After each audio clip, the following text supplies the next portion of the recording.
All right, and we're back. So,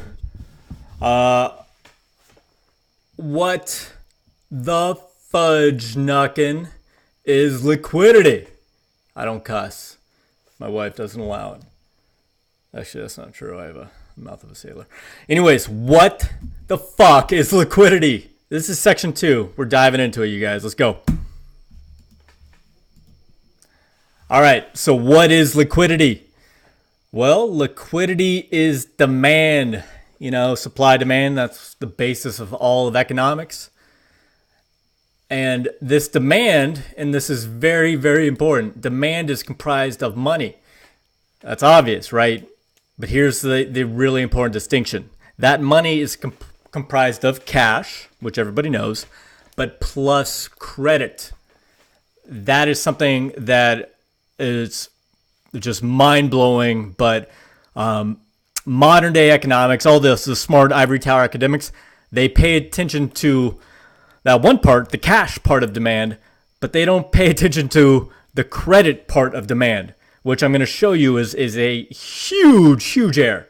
So anyways, here's the reason why. Credit is much more elastic than cash, all right? Credit can be created by any two willing parties. Let's say you go into let's just say you go into a Best Buy, right? And you want to buy, some $1,500 curved Philips TV or Panasonic, whatever, right? But you don't have the money. You don't have the cash. Maybe you're going to get it in your next payday. Well, that's easy because Best Buy will just let you open up a credit card. They'll give you, I don't know, maybe $1,000, $2,000 in credit on a card just by signing your John Hancock right there. I don't even think they run a credit check. So I'm sure they do, but it's not exactly a real in-depth one, right? So they're just going to give you credit. So that was you guys, no bank involved really. It was you, the customer, and a company. You guys entered into an arrangement and you created credit. That means you just created money out of thin air. So that $1,500 or whatever of credit that they just gave you that didn't exist before you bought that TV, well, now that exists. That credit is out there in the economy. So they own that credit. You have the other side of the balance, which is at $1,500 in debt. So that transaction isn't closed. You now owe them $1,500, right? Okay, but I'm going to show you. I'm going to show you why this is important. So there's a lot more credit than there is cash. Last count in the U.S., there's like somewhere around $4 trillion of hard U.S. cash. $4 trillion. That's a good amount of money. It's a big number, right? $4 trillion of cash. Well, there's $4 trillion in cash, in U.S. dollar cash. There was over 60 plus trillion in US dollar backed credit, right? So when you're looking at demand and you're trying to understand demand, which out of the supply demand equation, I got to tell you, is so much more important in every part of economics. And this is something that even really smart people don't understand, which I just don't get. But you look at things like if you want to look at commodities, well, most supply, it's pretty steady. You look at a lot of like miners, agriculture, they tend to track the cost of energy. Because, that's their biggest cost is, how do they extract this stuff from the ground? Which is, it's tied to the value of the dollar because they sell their goods in dollars. But it's like, so supply is relatively steady. You're going to have supply shocks occasionally, like the 73 oil embargo, that led to a bunch of inflation. But out of supply and demand is a lot more elastic. It fluctuates a lot more, right? And as you can see, it's because demand is credit. And since any two willing parties can create credit or destroy it too, they can call that credit back. You can see how that would fluctuate a lot more. And that's why the credit cycle drives the business cycle. It is the business cycle, right? And so that's why understanding credit is absolutely essential to understanding demand. And since demand is liquidity, then we got to understand, how credit in the system works, who are the largest suppliers of it, and where, who has the largest demand for it. So let's jump in. All right. So there are three primary levers on liquidity. These are central banks, governments, private sector. So just like central banks, right? You have central bankers. I call them the game masters. I remember watching a talk by, what was his name? He's a big hedge fund manager. Is interviewed in I want to say maybe it was in Invisible Hands, or it could have been House of Money. But he's hedge fund manager of Falcon Management. And I'm drawing a blank, but it's going to come back to me in a minute. I'll give it to you guys. But anyways, he's like, I love the guy. He's a great guy. Amazing money manager. He's one of the best in the game. That a lot of people don't know his name. But anyways, so he refers to the central bankers and the governments as the game masters because we're all playing this game. But the central bankers, primarily central bankers and a little bit less so, the governments, the people in charge of the governments, they're the ones who set the rules. Okay, and so you see a lot of these people who rail against the Fed, love to bash the Fed and stuff like that, and they're all these idealists, similar to the ideologue valuation people who decry the high valuations and how the Fed's destroying the game. Well, I hate to break it to them, but the Fed has always controlled the game. Ever since 1907, ever since, they first came into existence, the Fed and the central bankers, since they control the cost of money, they control the cost of a dollar. And that cost reverberates throughout the yield curve. It goes out through short-term debt, through longer-term bonds, into high yield, and into stocks. And it flows through the risk premium. I'll get into risk premium spreads another day in another class, another lecture with Alex. But anyways, they are the game masters. They set the rules. That's why you got to pay so much attention to understanding not just what they say, but how they say it, the way they think, what are the models they look at, like the Phillips curve and that kind of stuff that they gauge coming inflationary pressures. What do they care about?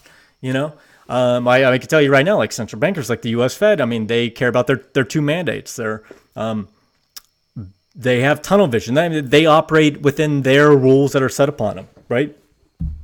And they're very smart people, but they don't have any skin in the game. And this is a really tough game to learn. So they haven't learned the true drivers of an economy and how things really work because they live in this, academic world where everything's got to be, turned into an econometric and mathetized. And if you can't break it down into equation, then it doesn't exist, which is bullshit because the markets are a complex, nonlinear system. Right, so you can't. It's not so simple. You can't just break it in numbers. You got to use basic logic and then constantly test that logic against the market to kind of have any level of conviction in it, which is not what central bankers do. Well, anyways, so these game masters are game masters. Central bankers and governments, they control things like the interest rate. They do open market operations. Like quantitative easing, which is what we've been seeing, the last 7 years, or they, essentially print money and they buy assets on the open market to try to drive down the yields on stuff and push investors further out on the risk curve. The reason why they do that, because that drives liquidity. It increases liquidity in the system. And they also do things like regulation and reserve requirements.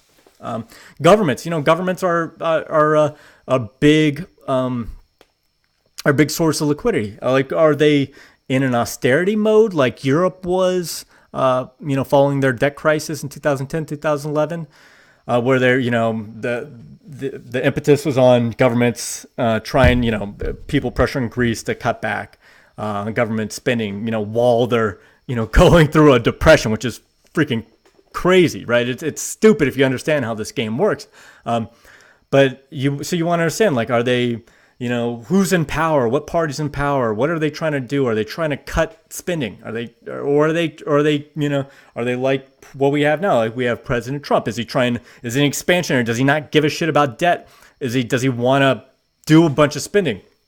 Is he actually going to do a bunch of spending? Can he get it passed through Congress? This is the stuff that you got to pay attention to, because if they could start running even larger deficits, that means borrowing, printing, putting out treasury bills, and then use that money to go and build large-scale infrastructure projects. Well, that would be tens, if not hundreds of billions of dollars that would be going to rebuilding this country, and that's a huge source of liquidity because that's demand, right? That would flow through every faucet. There's a lot of second and third order impacts there.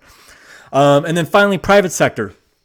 So after our two game makers, the central bankers and governments, you have the private sector, and this is just new loan creation. So a big part of that is, like banks. What are banks doing?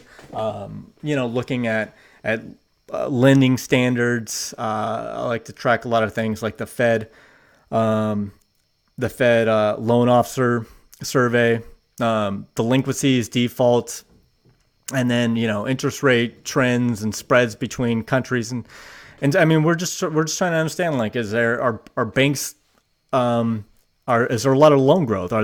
Is the amount that they're lending increasing at a larger rate, to the public, or is it decreasing? Because if they're starting to boost, if their loan growth is going up a lot, that means there's a lot of new credit being created. That means there's a lot of new demand. That means there's a lot of liquidity that's being injected in the market. I mean, if you were watching this during the last cycle, during the housing bubble, you would have seen up until 2005, a little bit before 2006, you were seeing mortgage lending going crazy, right?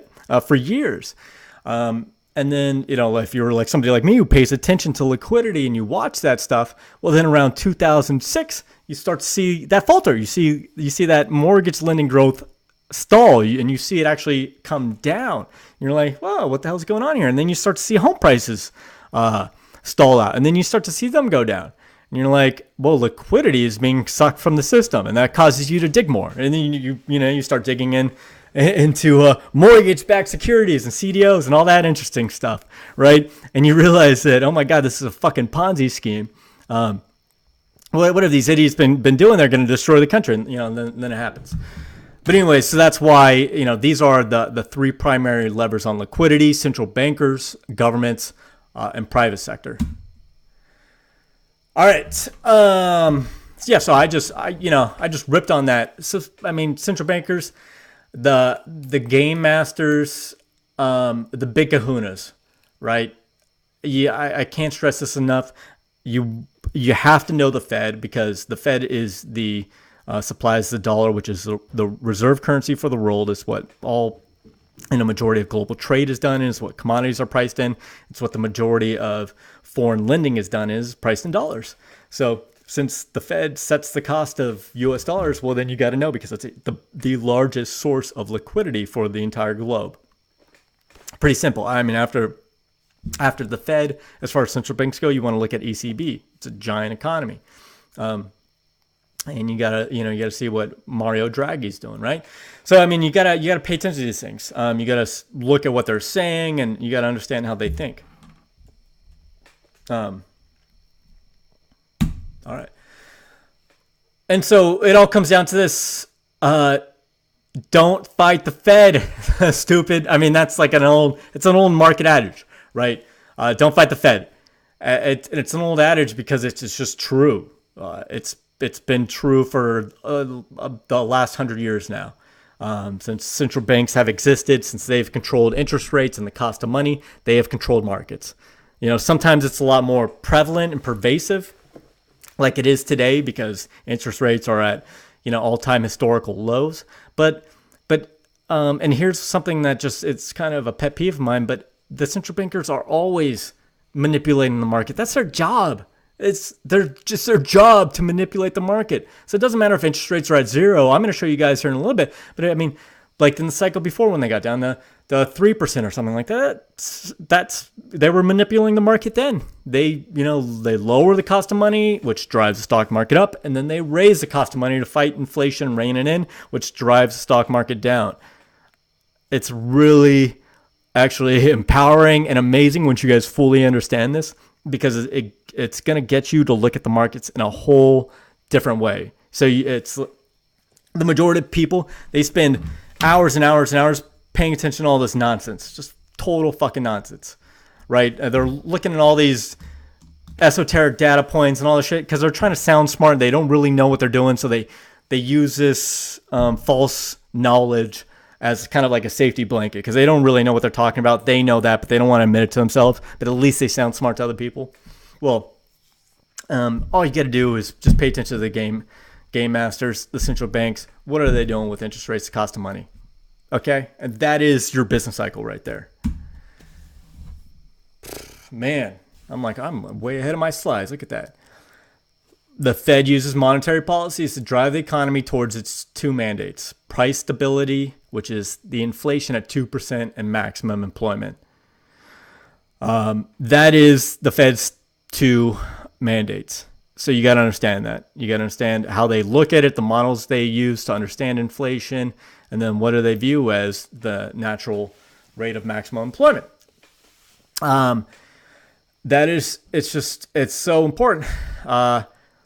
Because, look, and a lot of people say, and this can be argued, it's kind of true in special situations, like when things become a little heated right now, that there's an unspoken of third mandate, which is financial stability, right? So when valuations get high, the Fed will start to factor that in a little bit more into their rate hiking decisions. They don't want. They're afraid after seeing two bubbles in the last 20 years, the tech bubble and the housing bubble, both arguably, at least mostly created by the Fed and their loose policy. They've been burned and they're a little afraid of doing it again. But ultimately, it's their two primary mandates: price stability, trying to hit that 2% inflation target, and then keeping maximum employment. And so that's why you got to understand that stuff. Okay, so the debt cycle liquidity feedback loop. So debt, credit, they're the same thing, right? They're just two sides of the same thing. So the credit cycle is the debt cycle. And this is how the debt cycle, and I'm going to tell you the business cycle, what everybody refers to as a business cycle is the debt cycle. They're the same thing. The debt cycle drives the business cycle. They're pretty indistinguishable. But I'm going to show you a way of looking at it that's different than what you're going to learn anywhere else. So the debt cycle liquidity feedback loop. All right, so when the Fed lowers interest rates, a benign circle begins. When the Fed lowers interest rates, say from, they hit a recession, they lower it from 3% to 1% or 0%, like they recently did. So the cost of money falls. When the cost of money falls, lending becomes cheaper, right? It's cheaper to borrow. Credit becomes more available. Well, it's like, I could take out a mortgage for, a 30-year fixed rate mortgage for 6%, but if rates come down, then maybe I could take one out for 4%, 3%, right? Which would I rather borrow at? Well, of course, the lower rate. So credit becomes cheaper. More credit means more demand, right? If rates come down, it becomes cheaper to borrow, more people are going to borrow. That means more demand gets created in the system. This demand leads to higher corporate earnings, right? Because if there's more credit being created, that means more people are using that credit to go out and buy goods. If more people are buying goods, demand's going up, so earnings, profits start to go back up. All right? This is how we come out of a recession. When corporate earnings go up, more stuff starts getting produced. We see higher GDP growth, and then just more money essentially starts being created, and we see rising asset prices. This higher growth leads to rising wages because companies are making more money, so they start paying their employees more. All right, well, now you kind of see this feedback loop going, right? Where one thing leads to another, which leads to another. Ad infinitum, it's a circle that gets created, right? A loop. So rising wages leads to improving sentiment. Well, when people are feeling better about their prospects, they're making more money. What do? They go out and they borrow more, right? Because they're like, shit, I just got to raise, $100,000 from $90,000. I'm like, life is good. I want to move into this bigger house, but this bigger house is going to take more money than what I have. But that's fine because I'm doing so well. I expect to make more money down the road, so I'm going to take out a larger mortgage than I would have before. And then same on the other side is the banks. The banks see all this. They see rising profits. They see a growing economy. They're experiencing improving sentiment themselves. So what do? They lower their lending standards. And they loosen credit. So now we see both sides. More credit being created, more demand. More demand leads to higher profits. It leads to higher growth. growth, it leads to higher wages. That leads to improving sentiment, which leads to more borrowing. Okay, let me have a sip of my whiskey. That's good. All right, that is the credit feedback loop. So more credit is created and the feedback loop continues until the Fed reaches its two mandates. The economy grows, more people get hired as companies make more profits, and as the economy starts to reach its productive capacity, that means employment is generally full. We're at that natural rate of unemployment, and we start to see price pressures because there's more demand than there is supply, because demand's a lot more elastic and it's grown faster than supply can meet. So we start to see 2% inflation. And it's at this time that the Fed's been working for the economy and working for the markets the whole prior time, right? It kept low interest rates to try to spur all that growth. But now that the economy's hot, it's at capacity, and the Fed has just met its two mandates. Well, now the Fed is no longer your friend. The game masters are not working for you. Now they're working against you, right? Because now they're going to raise interest rates. Because now the economy's running too hot. They got to rein in that inflation because they don't want it running above their 2% inflation target. And they're already at full employment. They've met both their mandates. So what do? They raise the cost of money. And this causes that feedback loop to go into reverse. We see a negative feedback loop. Okay, so the cost of money rises, credit becomes more scarce, right? Because you have cost of money going up, so less people are borrowing. Less people are borrowing leads to more demand in the system. Less demand in the system means falling profits. Falling profits means that companies start to cut more people, so unemployment rises. Right? Excuse me.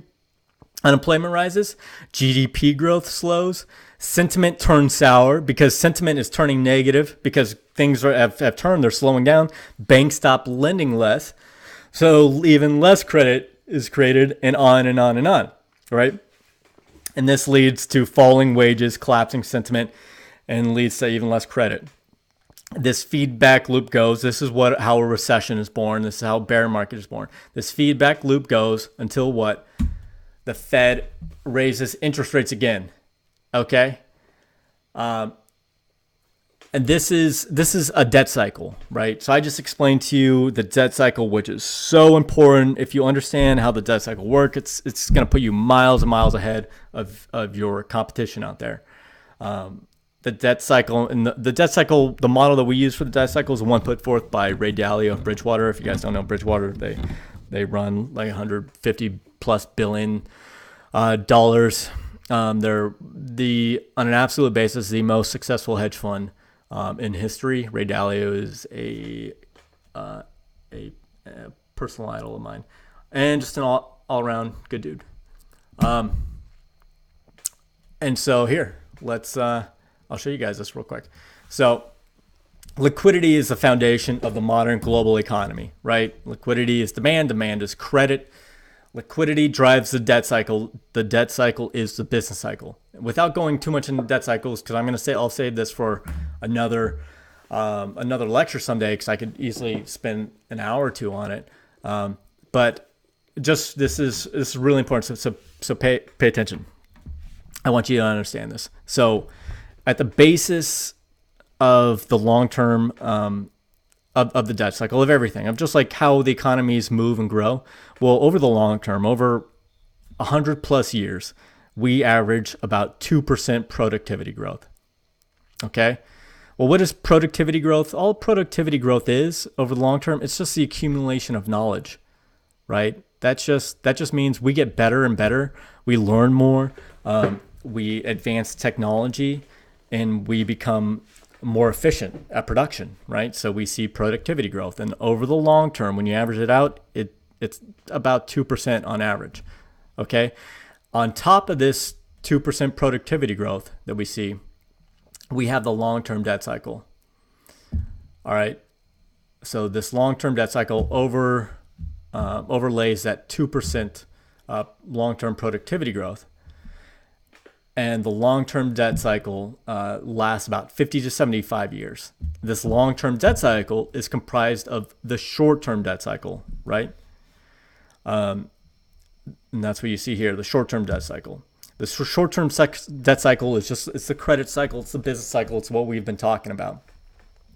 And so what happens is these short-term debt cycles, they add up, right? And then they build into these longer-term debt cycles, which overlay the long-term productivity growth. That's what you see here. You see productivity growth, you see the long-term debt cycle, and then you see the short-term debt cycles on top of it.